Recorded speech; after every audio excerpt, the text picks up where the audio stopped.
Pois bem, pessoal, bom dia, sejam todos bem-vindos. Pessoal, nós vamos nesse momento agora resolver algumas questões do livro texto, né, do Ciscato e outros autores, né, do Química 3, Química Orgânica, abordando esse assunto que nós vimos na sala de aula, tá certo?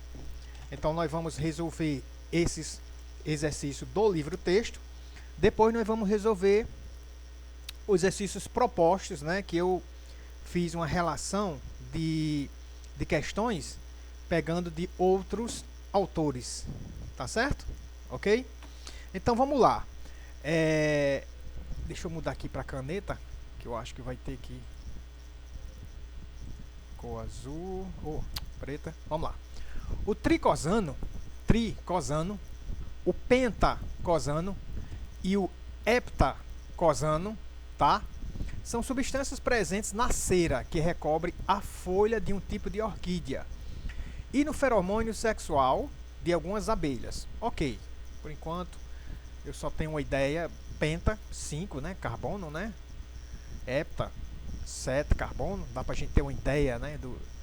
Da molécula, mas muito vaga, tá? E vamos continuar aqui na questão para ver o que a gente consegue resolver. Por esse motivo, as abelhas são naturalmente atraídas por essas orquídeas, tratando-se de um mecanismo que possibilita a polinização dessas plantas. Com relação aos hidrocarbonetos, então, a gente já sabe que hidrocarbonetos compreendem substâncias que têm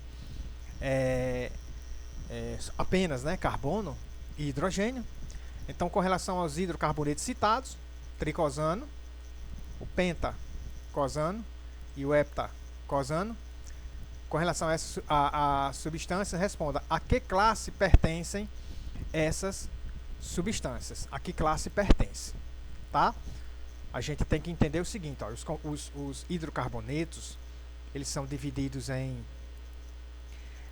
ele é o que a gente considera como sendo uma função orgânica. Função é um grupo de substâncias que tem propriedades semelhantes, que tem a estrutura molecular semelhante. Vai ter alguma coisa na molécula que é semelhante a todas. Por exemplo, no caso dos álcoois, né? É a hidroxila ligada a um carbono saturado. Então, é um álcool, tá bom? No caso dos hidrocarbonetos, que hidrocarbonetos é a função orgânica, é o grupo maior. A função orgânica, ele é dividido em várias subclasses, né? Ou subclasse que ele se refere aqui, ó, tá? Subclasse. Então nós temos dentro a divisão dos hidrocarbonetos, nós temos os alcanos, né? Eu vou citar apenas 3, tá, pessoal? Mas tem mais. Os alcanos, tá? Que são hidrocarbonetos que apresentam ligações simples entre os carbonos, né? Entre os carbonos, né? Uma ligação simples. Todas as ligações são simples entre os carbonos, ok? Os alcenos, né, que apresentam uma ligação dupla entre átomos de carbono, e os alcinos, que apresentam uma ligação tripla, tá bom? Então, esse alcano, alceno e alcino são chamados de subclasse. Como nessa questão ele está perguntando qual é a subclasse, né, que esses 3 compostos, né, o tricosano, o pentacosano e o heptacosano, eles pertencem, né, qual é a subclasse, então a gente vai dizer que é a classe dos alcanos. Por quê? Porque a terminação aqui é ano, ó, ano, tá bom? Então a classe, né, é dos alcanos. O próprio problema deixa claro que é um hidrocarboneto e a terminação é ano, então a classe, ou subclasse, né? Vamos considerar a classe como sendo os hidrocarbonetos e a subclasse como sendo os alcanos. Então a gente pode dizer, letra A respondendo, alcanos. A que subclasse pertence a sua substância? Você vai botar lá alcanos, tá bom? Alcanos. Ficou feio porque eu quando fiz essa letra aqui eu não olhei, mas deixa eu apagar. Deixa eu apagar esse negócio aqui. Ok, pessoal? Deu para entender essa? Essa foi bem bacana, né? Essa foi bem bacana. Deixa eu só escrever aqui direitinho. Letra A é alcanos, tá certo? É a subclasse que pertence a esses hidrocarbonetos. Na letra B, aí ele diz o seguinte, ó, sabendo que a molécula de né, cosano tem 23 átomos de carbono, qual é a sua fórmula molecular? Aí nesse caso aqui, pessoal, a gente vai para ter 23 átomos de carbono, a gente não precisa escrever, desenhar a estrutura molecular com os 23 átomos de carbono em linha reta, tá? Porque não há nada no exercício que diga que é de cadeia ramificada, ou não é nada no exercício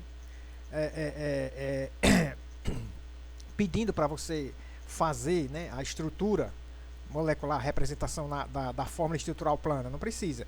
Então, nesse caso aqui, lembra que eu falei para vocês que essas subclasses, alcanos, alcenos e acíneos, elas têm umas fórmulas gerais, né, ou fórmula geral, né, que dá para você, por exemplo, saber a fórmula molecular do composto só tendo o número de átomos de carbono. Por exemplo, né, vamos aqui, ó, se nós tivermos os alcanos, eu vou colocar aqui, ó, alcanos, tá?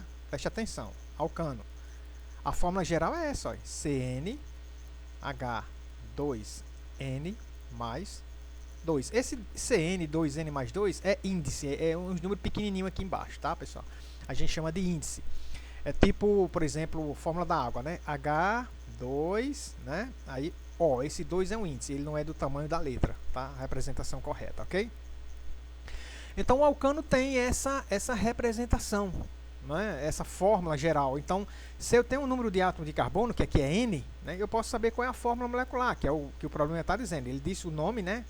Tricosano, e diz que tem 23 átomos de carbono. 23 átomos de carbono. Então, qual é a fórmula molecular? Né? Só para relembrar vocês, os alcenos, tá? Ele tem a fórmula geral CnH2n menos 2, porque os alcenos eles têm 2 átomos de hidrogênio a menos que os alcanos, tá certo? Então aqui é mais 2 para os alcanos, aqui é menos 2. Ele tem 2 hidrogênio a menos, os alcenos, tá? E para os alcinos, nós temos o CnH2n, ou seja, ele vai ter 4 átomos de hidrogênio a menos que os alcanos, ok? Então, a fórmula geral para os alcanos é essa daqui.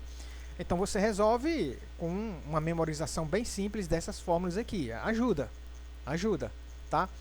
Se você não sabe essa fórmula memorizada, né, o que eu acredito que a maioria de vocês não eu também não incentivo muito a memorização dessa fórmula, mas eu disse na sala de aula, né? Olha, eu não incentivo a memorizar, mas se você memorizar, pode lhe ajudar em alguma questão, né? Então, esse é o caso, né? Tá precisando dessa fórmula geral aqui, né? Para resolver esse problema.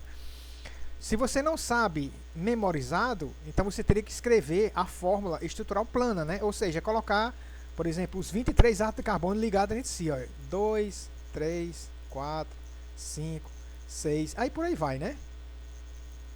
Até o 23. E depois colocar todos os hidrogênios, tá entendendo? A gente não precisa colocar aqui todos os hidrogênios, vamos colocar só os traços. E depois você contaria quantos átomos de carbono, né, você teria nessa substância aqui. Claro que essa fórmula aqui eu resumi, né, pessoal? Não tem 23 átomos de carbono.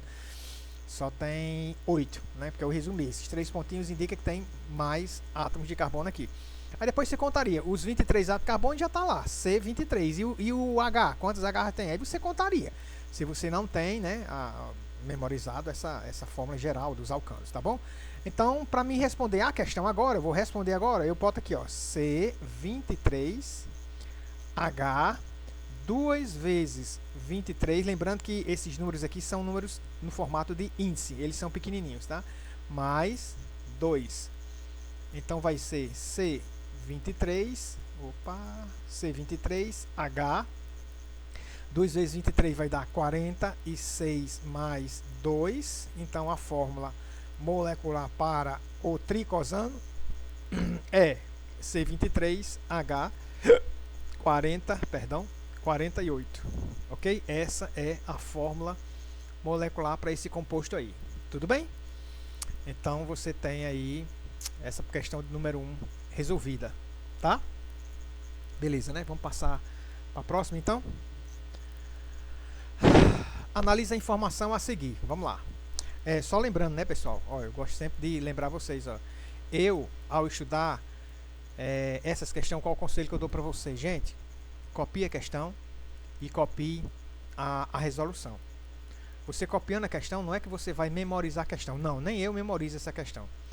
Mas você vai se familiarizando com os termos, com nomes, tá certo? Tricosano, ano, né? Ah, ano, alcano. Será que tem a ver com alcano? Você vai se familiarizando, seu cérebro vai absorvendo algumas informações, mesmo que você não queira. tá bom? Ó, hidrocarboneto, aí você já, quando você escrever hidrocarboneto, talvez o seu cérebro, ele queira lembrar, mas o que é um hidrocarboneto mesmo? Eu sei que o hidro de hidrogênio, carboneto de carbono, será que tem a ver? Tá entendendo? Então, eu aconselho você copiar a questão e copiar também a resolução. A resolução dessa questão é só essa parte aqui de baixo. Tá bom? Isso aqui foi só, digamos, uma base, né? Para mim poder explicar algo mais e tentar resolver essa questão aqui para vocês, tá certo? Então não esquece de copiar, não. Eu aconselho você copiar. Vamos para número 2. Analise a afirmação a seguir. A destilação fracionada separa. Destilação fracionada. Destilação. O que é destilação? Vamos lá. Você pode estar esquecido, mas vocês viram os processos de separação, né, de substâncias no primeiro ano do ensino médio. E destilação é um deles, né? Quando você tem uma mistura e aí você aquece essas misturas, né? Essa mistura ela tem substâncias com diferentes pontos de ebulição. Diferente ponto de ebulição. O que é ebulição mesmo? É ferver, né? Ponto de ebulição é a temperatura que essas substâncias vai ferver. Né? Vamos, por exemplo, uma mistura de álcool e água, por exemplo. Então, quando você mistura álcool em água, você não consegue ver onde é que está a água, onde é que está o álcool. É uma mistura miscível, né? O álcool é solúvel em água, é uma mistura homogênea, né? Miscível não, uma mistura homogênea. Miscível é que se mistura, né? Então, as duas substâncias são miscíveis, né, entre si, o álcool e a água. Mas o tipo de mistura é chamada de mistura homogênea, né? O que é uma mistura homogênea? Você não consegue identificar os componentes ali, né? Você não consegue. Então, quando você mistura água com óleo, né? Você não consegue identificar onde é que está água com óleo não. Quando você mistura água com álcool, você não consegue identificar onde é que está o álcool e onde é que está a água, tá ok? Então, aí você, para separar, você usa um aparelhinho chamado, né, de destilador, né? Um destilador de laboratório, um conjunto de vidrarias que vai permitir separar a água do óleo em virtude da diferença de ponto de ebulição que eles apresentam, né? Essas duas substâncias. O álcool, eu acho aí que ferve em torno de 78 graus, a água é a 100. Então, quando a temperatura alcançar 78 graus, o álcool começa a ferver. E aí ele vai se converter de líquido para vapor, e o condensador, que é uma vidraria de laboratório, ele vai converter de vapor para líquido. Então, aí você separa esse processo que as substâncias se convertem em vapor e depois para líquido, é chamado de destilação, tá bom? Destilação fracionada, porque vai pegar, no caso, petróleo, né, e vai separar em seus diversos componentes, em suas diversas frações, né? Como é o caso da gasolina, como é o caso de óleo, né? Óleo lubrificante, né? Tá certo? O gás, né? O gás butano, propano, né? Que compõe o petróleo, a fase gasosa, né? Ok? Então vamos lá. A destilação fracionada separa as frações do petróleo de acordo com sua diferente temperatura de ebulição. Até aqui tá ok, pessoal. Isso aqui é verdadeiro. Né? O petróleo é uma mistura de substâncias. O petróleo não é uma substância pura. Não é? Tipo assim, água. Qual é a fórmula da água? H2O. Qual é a fórmula do petróleo? Não tem. É uma mistura. Tá certo? Cada petróleo é diferente. As proporções, né, desses componentes, né, que faz parte do petróleo. Cada uma dessas frações, agora constituídas de substâncias puras, aí sim, ele fala assim, cada uma constituída de substâncias puras. Isso aqui está me pegando mal. Por exemplo, a gasolina é uma fração do petróleo, mas a gasolina não é uma substância pura, ela é uma mistura de hidrocarbonetos. Tá bom? Então, eu acho que tem alguma coisa errada com essa frasezinha aqui. Vamos terminar de ler a questãozinha. Tá? Porque, olha, substâncias puras. Existe uma faixa de temperatura, que eu não estou lembrado agora no momento, que para cada faixa de temperatura você tem uma fração, né? Você separa em uma determinada fração do petróleo. A gasolina é uma delas, que é em torno de 120 graus. Mas quando você obtém gasolina, né? Mesmo, vamos supor que a gasolina pódio, né? Que o pódio está relacionado à octanagem, né? Não é a pureza, né? Então, assim, não são substâncias puras, não. É mistura. Continua sendo mistura. Gasolina comum é uma mistura, pódio também é uma mistura. Então, vamos lá. Cada uma dessas frações, agora constituída de substâncias puras, isso aqui não é verdade, não. Tem uma finalidade diferente, mas boa parte é de alguma maneira utilizada como combustível. Ok, foi uma afirmação da questão, né? Para se inserir o contexto. Qual o erro da afirmação? Proponha uma reescrita com as devidas correções. Pronto, eu já detectei de cara que o que tem de errado com essa afirmação é isso aqui, ó. Tá certo? Então, o que a gente poderia dizer? O que vocês vão escrever aí, ó? A destilação fracionada, eu vou escrever aqui, tá? Então, porque a letra fica tão feia, rapaz. A destilação fracionada, isso é verdade, esse processo de obtenção dos componentes, de separação dos componentes do petróleo é chamada de destilação fracionada. Então, tá batendo, tá? Se fosse assim, o processo de decantação separa as frações do petróleo, aí estava errada, não é decantação. A decantação não separa os componentes do petróleo, separa a areia do petróleo. Lembra que eu falei na sala de aula, né? Então, vamos lá. A destilação fracionada, ok? Separa as frações, aí a gente considera frações como sendo separa as frações não são substâncias puras, tá, pessoal? Quando você vê as frações, no caso do petróleo, aí você se lembra, por exemplo, a gasolina é uma fração, né, do petróleo, mas a gasolina não é uma substância pura. O gás de cozinha é uma fração do petróleo, mas não é uma substância pura. O gás de cozinha ele é composto de butano e propano, né? Tá certo? E deve ter outros componentes ali também. De acordo, vamos lá, até aqui tá ok, ó, de acordo, então tá ok, de acordo, cadê? De acordo com suas diferentes temperaturas de ebulição, ok, com suas, aí eu gostaria que vocês escrevessem para vocês irem tentando, né, fixar na mente de vocês a informação, né? Mas que informação? Eu vou ter que decorar essa questão? Não vai ter que decorar a questão, vai ter que decorar a resposta. Mas, por exemplo, saber o que é uma destilação fracionada, né? Saber o que é uma fração, né, do petróleo, isso é bom. Com suas diferentes temperaturas de ebulição. Ok, até aqui eu não vejo erro, né, na afirmação dessa questão aqui. Diferentes temperaturas de ebulição. Eu falei o que era ebulição, né? Ferver, né? Lembre-se de ferver, temperatura no qual ebulição é um processo, né, físico, né? A temperatura de ebulição é o grau centígrado que ferve, álcool em torno de 78 graus, né? E a água 100 graus a nível do mar, ok? É porque a temperatura de ebulição ela varia de acordo com a altitude, tá, pessoal? Põe isso na cabecinha também, tá bom? Se você ferver a água, por exemplo, lá na praia de Ponta Negra, ali perto do mar, vai dar em torno de 100. Quando você sobe um pouquinho mais, né, vai lá, por exemplo, a Serra de Martins, né? Eu não sei qual é a altitude, mas lá é bem alta. Então, você vai ter uma temperatura um pouquinho menor, tá bom? Então, vamos lá. Cada uma dessas frações, ok? Cada uma dessas frações,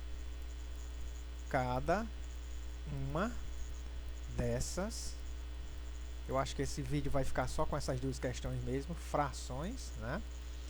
Cada uma dessas frações, agora constituída, aqui onde vem o pulo do gato, olha, agora constituídas, né? Porque são várias, né?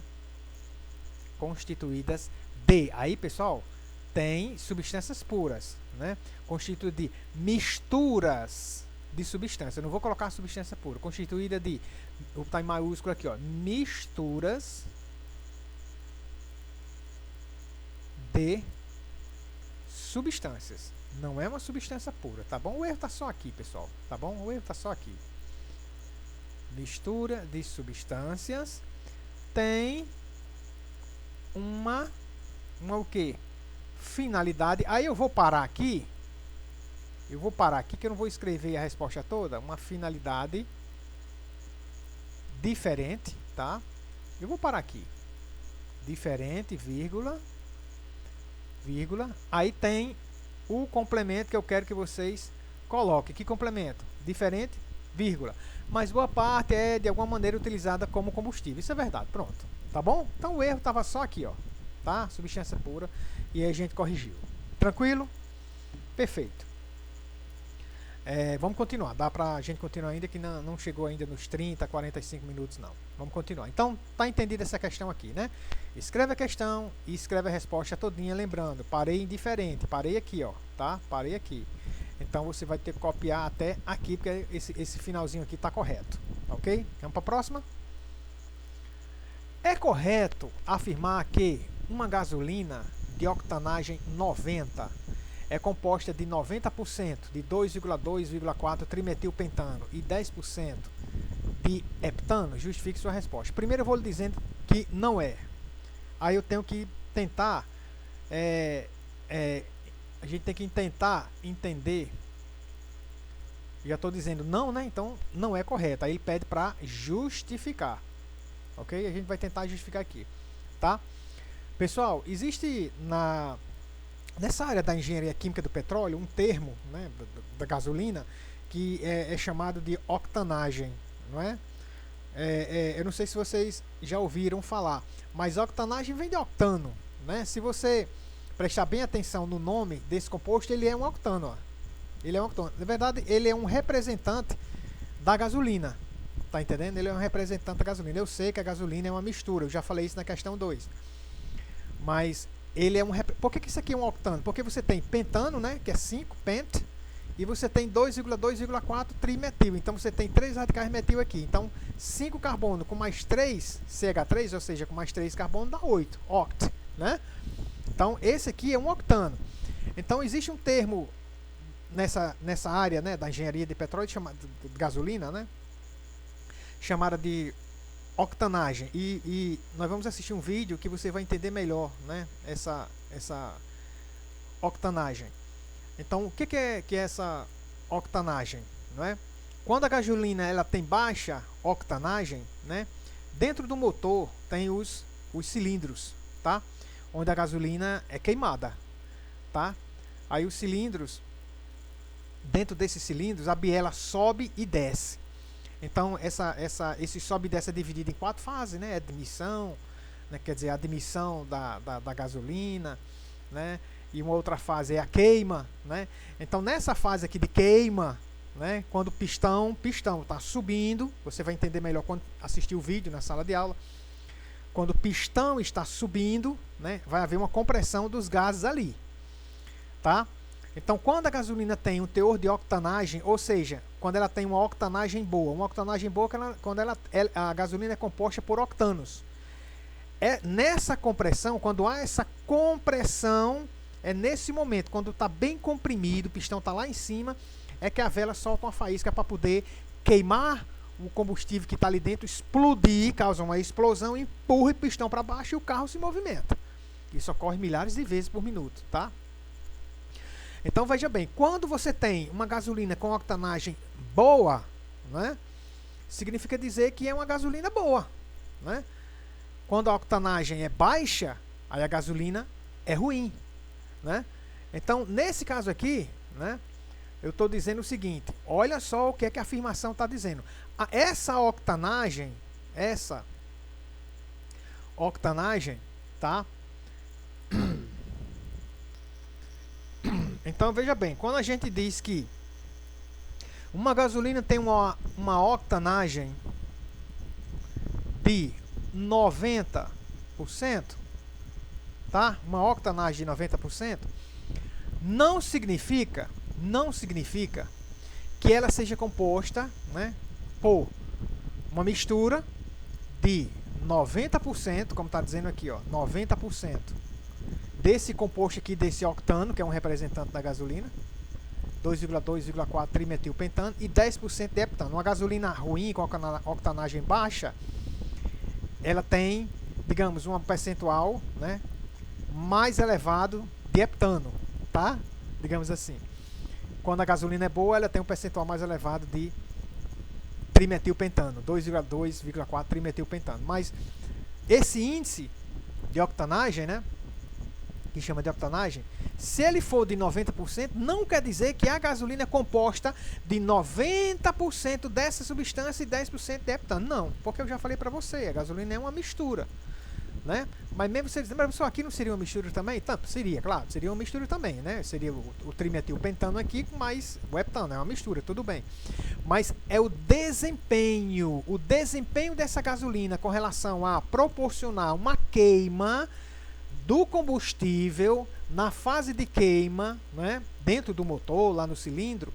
Quando a gente diz, o desempenho é o mesmo, não é que a gasolina seja composta. Digamos, se eu tiver 100 gramas dessa gasolina com octanagem 90, e a gasolina comum tem que ter em torno de, no mínimo, 85% de octanagem, né? Por exemplo, né, a comum tem que ter 85% de octanagem. Não significa dizer que vai ter 80, se você tiver 80 mililitros, né, 80 mililitros, 100 mililitros dessa gasolina, você não vai ter 85 mililitros desse octano e 10% de heptano. Não, né? Mas o desempenho da gasolina é como se fosse, tá entendendo? Composto. Então, como é que nós podemos resolver essa questão? Primeiro, como ele perguntou se é correto afirmar, então você vai dizer que não. Eu vou deixar aqui de vermelho mesmo. Eu vou dizer aqui que não. Quando eu digo não, eu estou dizendo que não é correto afirmar que uma gasolina com octanagem de 90% é composto de 90% desse octano, esse octano aqui, né? E 10% desse heptano. Não, não é. Então, isso não é correto. O que significa dizer?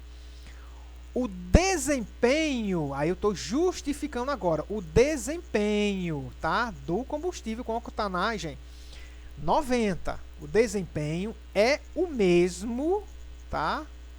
É o mesmo de uma gasolina, que essa gasolina não vai existir, eu vou botar aqui, ó, de uma gasolina com 90% de, aí eu vou botar o nome desse composto aqui, que é o trimetilpentano, 2,2,4 trimetil, aqui é trimetil, tá pessoal, um M aí, pentano. Então o desempenho é o mesmo, tá? O desempenho é o mesmo. E 10% de heptano. Tá bom? Então essa seria a resposta. Não, não é correto afirmar que a gasolina de octanagem 90 é composta de 90% desse octano e 10% de heptano, né? O hidrocarboneto com 7 de forma linear. Não é correto. Então, como é que você justifica?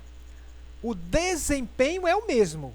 O desempenho dessa gasolina, o desempenho dessa gasolina aqui é o mesmo de uma gasolina com 90% desse octano e 10% de heptano.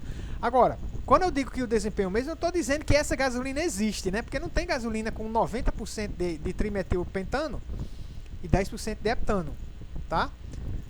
A mistura da gasolina, o número de substâncias que compõem os hidrocarbonetos é muito maior do que esses dois só, né? Eu não estou lembrado quais são todos os componentes, né? Mas o que é que eu quero que vocês entendam? Quanto maior for a quantidade de heptano, aí a gasolina vai sendo de péssima qualidade. A octanagem baixa. O que significa uma octanagem baixa? Que no momento que o cilindro está subindo, e aí vocês precisam assistir esse vídeo, né? Que eu vou passar na sala de aula de vocês e vou postar também no sistema. Quando está subindo, a faísca não está nem comprimido todo, é quando tem bastante heptano, né?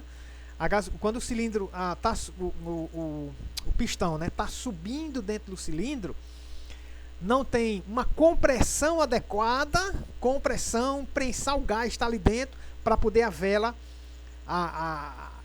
ocasionar a ignição e a queima desse combustível para haver a explosão, né? Então, quando o cilindro está subindo, ocorre a queima. Então, a gasolina de baixa octanagem causa isso, uma explosão da gasolina antes do tempo. Eu posso até complementar. Vou complementar aqui, não precisa, mas eu vou complementar. Só para vocês fixarem, uma gasolina de baixa octanagem promove a queima da mesma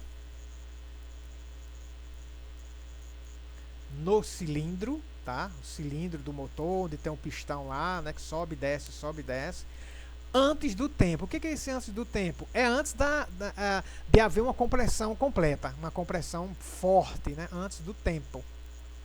Esse antes do tempo, eu vou botar aqui em parênteses, antes da total, aqui é um da, né, total compressão. Só para vocês, copiem, pessoal, só para vocês terem um entendimento melhor, tá? Da compressão. Compressão de quê, professor? Da compressão dos vapores, né?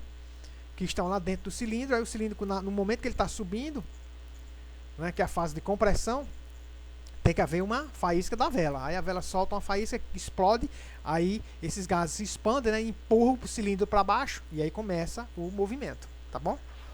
Tá ok? Então é isso, tá? Então a octanagem 90 não quer dizer que a gasolina seja composta de 90% desse octano e 10% desse heptano. Não, o desempenho é o mesmo se a gasolina fosse, se você tivesse uma gasolina composta por 90% desse octano e 10% de heptano. Então a gasolina teria o mesmo desempenho, tá? Ok? Então espero ter explicado bem essa parte aqui. Não esquece, copia a questão, copia também a resolução, tá ok? Pessoal, nós já estamos aí nos 30 minutos, mas eu vou resolver essa última aqui, essa 4 aqui, ó. Considere a fórmula estrutural do farneseno, ok. De forma molecular C5H24, é um hidrocarboneto, podemos ver aqui, ó, hidrocarboneto. Substância produzida por leveduras, um tipo de fungo, né? Geneticamente modificada, ok. O hidrocarboneto, ó, nós podemos ver que tem ligações duplas, então a cadeia, se nós fôssemos classificar a cadeia, ela seria insaturada, né? Porque a presença de duplas ou triplas ligações caracterizam a cadeia insaturada. E ela é também ramificada. Olha só as ramificações, ó. Esses CH3 aqui, né? Os metis, né? Os radicais metis aqui compreendem a ramificação, ok? Beleza. Após passar por reações químicas que transformam todas as insaturações, aí você tem essa e essa. São 4 insaturação. Cada insaturação representa uma dupla ligação, tá bom? Professor, esse termo insaturação, olha, insaturação significa dizer que você pode, nessa molécula, adicionar átomos aqui, né? Entre esses dois carbonos você pode adicionar. Vem uma reação química aí que, por exemplo, adiciona hidrogênio aqui, ó. Ou seja, teoricamente aqui, né? Falando teoricamente, você pode adicionar hidrogênio e converter não é um alcadieno, né? De 4 ligações, né, duplas, você pode converter ele em um alcano. Se você adicionar átomos de hidrogênio nessas ligações, nessas aqui e nessas aqui, você pode converter esse alcano, teoricamente, pessoal. Não estou dizendo que existe essa reação, não. Mas de pelo menos adicionar uma, né, sim, existe. Né? Vamos ler que talvez até a gente consiga descobrir aqui, ó. Então, assim, que transforma todas as insaturações, cada insaturação é a dupla, em ligações simples, tá? Então a gente já conclui, né, de acordo com essa questão, que é possível sim. Eu falei de forma teórica, mas agora eu tenho uma confirmação aqui na questão, que você pode converter essas insaturações aqui em ligações simples. Aí você converte esse... não é nem um alcadieno porque não são dupla, nem um alcatrieno. Talvez o de 4, pessoal, eu não tenho certeza que quando tem 4 ligações duplas, se eu posso chamar ele de alcatetraeno. Eu vou chutar aqui, eu não sei, eu não me lembro. Mas alceno é quando tem uma, alcadieno quando tem 2 ligações duplas e alcatrieno quando tem 3. Quando tem um 4 eu não estou lembrado do termo correto. Alcatetra, né? Alcatetraeno, não sei, pode ser. Né? Eu vou ficar devendo isso para vocês, ok? Então vamos lá. Então transforma todas as insaturações em ligações simples. O farneseno transforma-se em farnesano, ou seja, olha a terminação eno para a terminação ano, né? Ele é convertido em um alcano, né? Em um alcano. Hidrocarboneto saturado de forma molecular C5H32. Veja que de 24 passou para 32. Por quê? Se você pegar 24 aqui hidrogênios, 24 hidrogênios, né? E somar com 8 hidrogênios, né? Vai dar 32. Por que vai dar 32? Porque, ó, cada dupla dessa recebe 2 hidrogênios. Vai ficar um hidrogênio ligado aqui nesse carbono e um outro hidrogênio ligado aqui nesse carbono. Um hidrogênio ligado nesse carbono e outro ligado nesse. E assim vai. Cada dupla, né, vai receber esses 2 carbonos. Cada 2 carbonos da dupla vai receber um par de hidrogênio, de átomos de hidrogênio, né? Claro, um hidrogênio para cada átomo de carbono, ok? Utilizado como bioquerosene, o alcano, né? Um substituto para o querosene obtido do petróleo. Escreva o nome sistemático do farnesano. Então vamos escrever o nome sistemático dele, tá? Ó, eu vou escrever aqui. Então vamos lá. Então é um hidrocarboneto, tá? Um alcano. Eu já sei que a cadeia é ramificada e nós não vamos considerar agora aqui essas duplas ligações, porque faz de conta que elas agora são simples e que em cada carbono desse agora aqui vai ter o quê? 2 hidrogênios. Vai ter 2 hidrogênios aqui agora, tá, pessoal? Aparece 2 hidrogênio aqui e 2 hidrogênio aqui, mais 2, né? Então vai ficar aqui, no caso aqui, CH3, né? Vai ficar CH3 aqui, com ligado a mais um carbono, né? Então aqui vai ficar CH2. Então qual seria o nome desse composto? Primeiro vamos contar o número do carbono da cadeia principal. A cadeia principal é essa cadeia aqui, ó, a cadeia mais longa, tá bom? Isso está muito claro nessa molécula aqui. Esses 3 grupos são as ramificações. Beleza, então, agora preste atenção. Quando eu for dar nome a um alcano, eu vou primeiro circular a cadeia principal, identifico aqui ó, quais são os radicais, né? Só tem um tipo de radical, que é metil, são 3, então o nome desse composto vai ter que ter trimetil no meio, né? E agora eu tenho que primeiro dizer qual é a posição, ou quais são as posições, qual é, né? A posição que cada metil desse ocupa na cadeia. Por exemplo, eu tenho que numerar essa cadeia. E a minha numeração da cadeia principal, ela tem que começar a partir da extremidade mais próxima, né, de onde se inicia o radical, tá bom? Então o radical CH3 aqui, ó, desse lado, ele está mais próximo dessa extremidade, ele está no carbono 2. Enquanto que esse aqui está no carbono 3, tá vendo aqui, ó? Aqui é o carbono 1, aqui é o carbono 2, aqui é o carbono 3. Então o que está mais próximo é esse aqui. Então eu vou começar a numerar minha cadeia a partir daqui. Então você vai ter, numerar cadeia significa numerar os carbonos, né? Então você vai ter aqui, ó, número 1, esse carbono é o 1, esse aqui já seria o 2, esse aqui é o 3, esse é o 4, esse aqui da ponta é o 5, esse é o 6, esse aqui da ponta é o 7, aqui vai ser o 8, aqui vai ser o 9, esse aqui é o 10, esse aqui é o 10, ó. O 11, é esse aqui que é o 11. E esse aqui é o 12, tá bom? Esse CH2 aqui, que na verdade, quando se converte em farnesano, né? Aqui não vai ficar mais CO2, CH2, vai ficar CH3, tá bom? E aqui, nesse caso, só para lembrar, né, pessoal? Nesse caso aqui com a dupla, aqui é CH, tá? Não está o H representado, porque essa é a fórmula de traço. É uma representação mais resumida, mais condensada. Quando essa dupla desaparece, que entra um hidrogênio para cá e entra outro hidrogênio aqui. Aqui passa a ser CH3 e aqui passa a ser CH2, tá? Porque já tem um CH aqui, tá bom? Mas é um detalhe. Então vamos lá, pessoal, com 12 átomos de carbono, qual é o prefixo? Um DEC, tá bom? Um DEC. Um DEC? Não, um DEC é 11, é DODEC, DODEC, né? Lembra? Eu disse para vocês que procurassem memorizar os prefixos com até 10, no mínimo 10 átomos de carbono. Mas vamos lá. Eu vou dar na sequência, né, de 1 até o 10.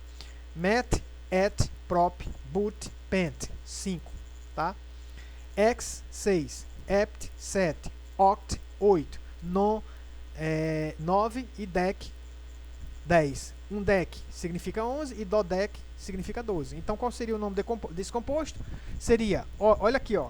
2,6,10. Vamos lá. O nome desse composto vai ser 2,6,10 traço, né? Trimetil, porque são 3 radicais metis, né, que você tem aí fazendo a ramificação, né? Trimetil, o que? Dodecano. Dodecano. Aquele nome farneseno e dodecano. Esse nome, pronto, tá aqui o nome do composto. Dodecano porque são 12, né? O trimetil porque são 3 radicais metil. Dodecano porque são 12, tá bom? Esse farnesano e farneseno é um nome comum. É um nome que não dá pra gente ter uma ideia, né, da estrutura. Quando você dá, não é um nome sistemático. Lembra que existem regras de nomenclatura de acordo com a IUPAC, né? A União Internacional de Química Pura Aplicada, né, que é quem cria essas regras, digamos assim, uma associação de químicos, né, uma instituição da área de química que se preocupa em estudar essa parte de nomenclatura. Então, assim, você tem farneseno e farnesano, você não tem como ter ideia da estrutura, né, porque não é um nome sistemático. Quando você tem a estrutura que você dá o nome sistemático, aí você consegue agora, 2,6,10 trimetil, eu sei que tem 3 radicais metil, dodecano, a cadeia principal vai ter o que? 12 átomos de carbono. Tá bom, querido? Então tá resolvido essa questãozinha aqui. Eu vou deixar a 5 e a 6 para o próximo vídeo, senão vai ficar muito longo, tá bom? Espero que vocês estejam gostando, que Deus abençoe a todos vocês e a família, tá? Um grande abraço, pessoal.